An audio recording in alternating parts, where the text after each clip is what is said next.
নমস্কার বন্ধুরা, কেমন আছেন? আশা করি খুব ভালো আছেন। আমিও খুব ভালো আছি। আবারও একটি নতুন দিন তোমাদের সাথে নিয়ে শুরু করছি। জানেন তো, আজকে ভোরের বেলা একটু তাড়াতাড়ি উঠেছি। উঠে একটু গরম জলটা খেয়ে নিচ্ছি। আর ছেলের সমস্ত টিফিন গোছানো কমপ্লিট হয়ে গেছে। আর ঘুম থেকে উঠেই একটু বাইরে বেরিয়ে গেলাম। বাইরে বেরিয়ে দেখলাম যে পুরোটাই কুয়াশায় ঢাকা। আর অসময়ে কুয়াশা মানেই বুঝতেই পারছেন যে শরীরটা কেমন খারাপ হবে, বাচ্চা থেকে বুড়ো সবারই। আর দেখছেন তো সামনেরটা কতটাই কুয়াশায় ভরে আছে। আর আজকে জানেন তো, আমার গাছে ফুলও ফুটেছে। কেননা কয়েকদিন ধরে ফুল পাচ্ছিলাম না। ওর বাড়ি থেকে ফুল নিয়ে এসে পুজো করছিলাম। আজকে বেশ কয়েকটাই গাছে ফুল হয়েছে। আজকে আমার ঠাকুরকে নিবেদন করা যাবে। আর সকালে না গাছগুলো দেখতে খুব ভালো লাগে। আর এই যে গাছটা দেখছেন, আমি না গাছ নিয়ে এসেছিলাম, লাগিয়েছি, কিন্তু এই গাছটার নাম জানি না। এই গাছটা না বৃষ্টির জল পেলেই ফুল এসে যায়। আর ছেলেকে রেডি করিয়ে এবার নিয়ে চলে যাচ্ছি স্কুলের গাড়িতে তুলে দিতে। আর ছেলেকে নিয়ে যাওয়ার সময় দেখছেন তো আরও যেন কুয়াশায় পুরো ঢেকে আসছে। ছেলে বলছে, মা এত ধোঁয়া কোথা থেকে এলো? জানেন তো ছোটো বাচ্চার মন, ওরা কি আর বোঝে। আর ছেলেকে দিয়ে এসে এবার চলে এলাম ঘরে এসে প্রথমে বাসি বিছানাটাকে গুছিয়ে নিচ্ছি। থাকো তোমরা এক এক করে সব কাজ কীভাবে আমি গুছিয়ে নিই। যেহেতু আমি কোনো প্ল্যান করে কাজ করি না, সকালে উঠেই ভেবে নিই যে কোন কাজটা করব বা এই কাজটা এখন করলে আমার হয়তো ভালো হবে, তাই সেভাবেই আমি করে নিই।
পুরো ঘরটা পরিষ্কার করার পর জানালাগুলোও পরিষ্কার করে নিচ্ছি। আর দেখতেই পাচ্ছেন আমার ছেলে কীভাবে দেওয়ালটাতে রং করেছে। বাড়িতে থাকলেই একটা দিন ছুটি পেয়েছে, বাড়িতে থাকলেই ওইভাবে কিছু না কিছু করবেই। বাচ্চা ছেলের ঘর, বুঝতেই পারছেন। আর জানালার কাঁচগুলোও পরিষ্কার করে নিচ্ছি। আর পরিষ্কার পরিচ্ছন্ন ঘর সবসময় না দেখতে ভালো লাগে, আর মনটাও খুব খিটখিটে হয় না।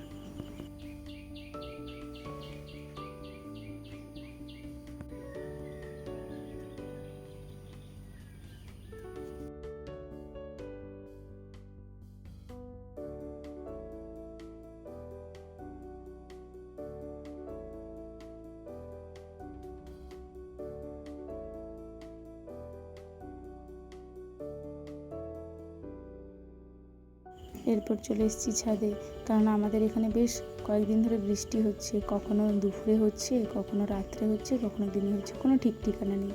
তাই কয়েকটা ভেজা জামা কাপড়গুলো মিলে দিয়েছি। আর ছাদে দেখতে পাচ্ছেন একটা ড্রাগন গাছও লাগিয়েছি। ছাদে আসার সময় এক বালতি জল নিয়ে এসেছিলাম, সেই গাছগুলোতেই দিয়ে দিচ্ছি।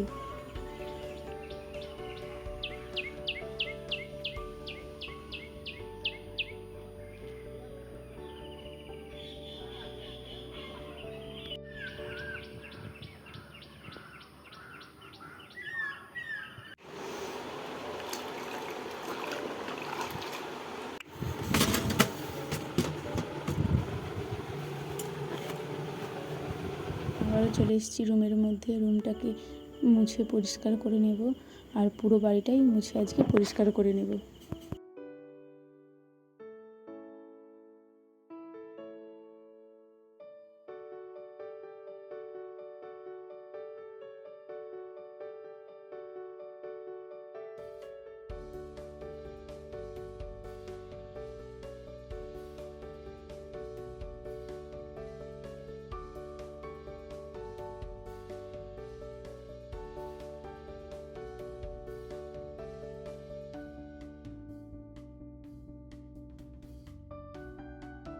এইবার চলে এসেছি রান্নাঘরে।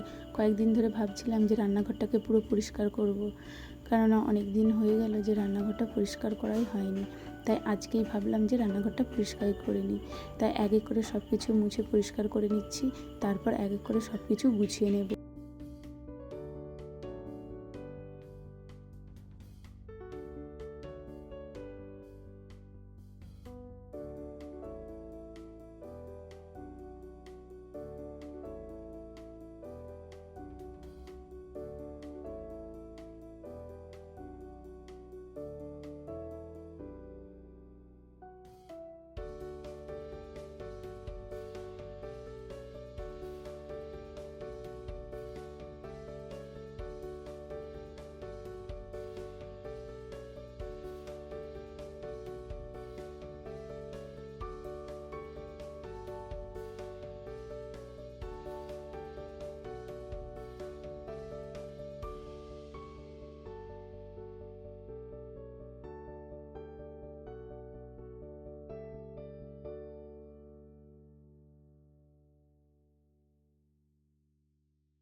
সব কাজ গুছিয়ে নিজে ফ্রেশ হয়ে নিয়েছি। ফ্রেশ হয়ে একটু সিঁদুর পরে নিচ্ছি, এরপরে যাব পুজো দিতে।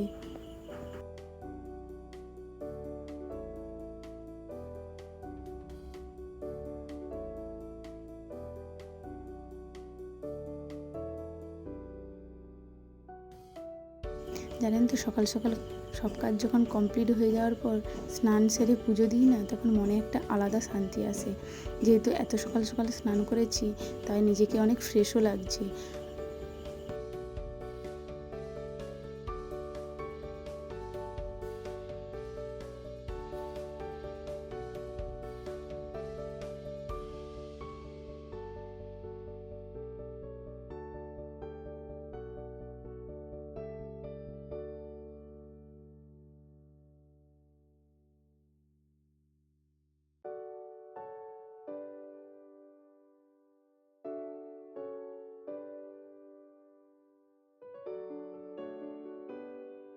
পুজো কমপ্লিট করে চলে এসেছি রান্নাঘরে। আর ঘড়িতে বাজে এখন প্রায় 9টা।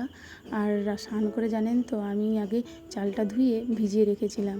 চালটা ধুয়ে যদি আমি ভিজিয়ে রাখি তাহলে ভাতটা তাড়াতাড়ি হয়ে যাবে আর গ্যাসটাও অনেক বেঁচে যাবে। এইভাবেই আমি করি। আর আজকে দিয়ে দেবো ভাতে একটা ডিম সিদ্ধ।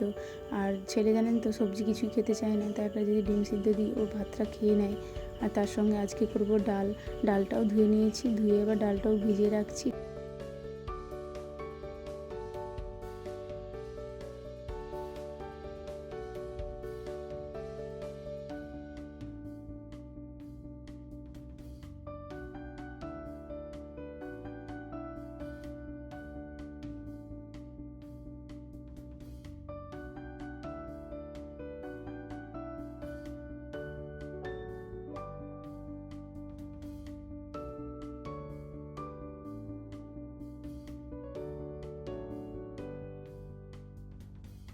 আজকে রান্না করব ভেন্ডি বা ঢ্যাঁড়স ভাজা, ডাল আর ডিম সেদ্ধ।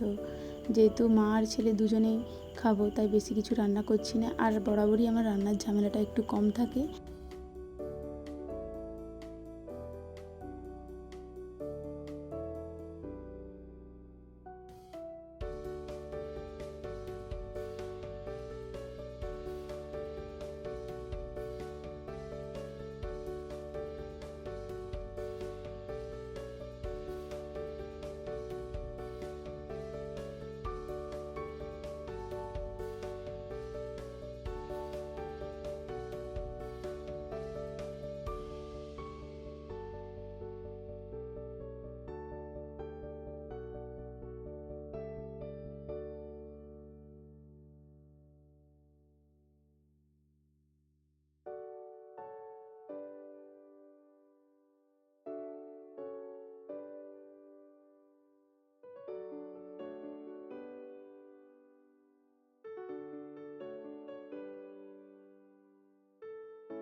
রান্না কমপ্লিট করে চলে এসেছি রুমের মধ্যে। আর রান্না করতে করতে জানেন তো গরমও লেগে গেছিলো, কিন্তু রুমে এসে যে ফ্যানটা চালিয়েছি অমনি হয়েছে লোডশেডিং।